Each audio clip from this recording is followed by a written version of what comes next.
Supreme court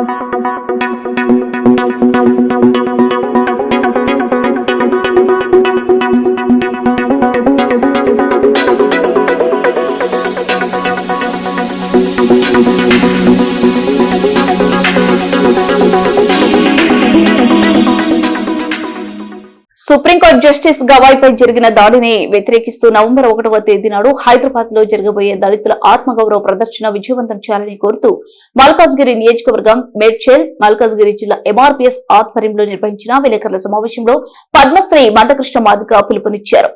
ఈ సందర్భంగా ఆయన మాట్లాడుతూ దళిత న్యాయమూర్తి జస్టిస్ గవాయ్పై దాడి జరిగినప్పుడు సుప్రీంకోర్టు దీన్ని సుమోటోగా ఎందుకు తీసుకోలేదని, పోలీసులు ఎందుకు సుమోటో కేసు నమోదు చేయలేదని ప్రశ్నించారు.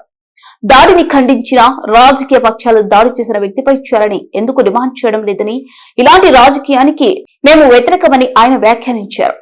కాంగ్రెస్ పార్టీ అధినేత రాహుల్ పై నేషనల్ రాల్ కేసులు అయినప్పుడు దేశవ్యాప్తంగా నిరసనలు పిలుపునిచ్చిన కాంగ్రెస్ పార్టీ జస్టిస్ గవాయ్పై జరిగిన దాడి చేసిన వ్యక్తిపై కేసు నమోదు చేయాలని ఎందుకు నిరసనలు చేయడం లేదు అని ప్రశ్నించారు.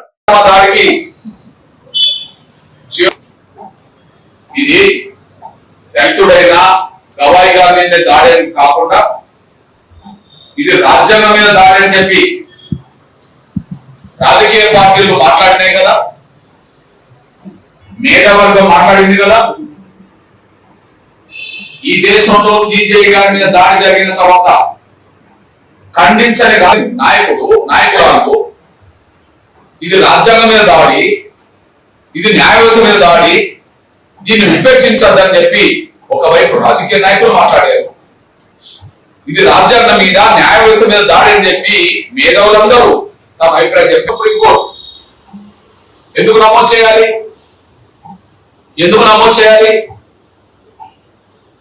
దాడికి పాల్పడ్డ వ్యక్తి చేస్తాను అంటుండు. ఈ రోజు వరకు కూడా చెబుతున్నాడు.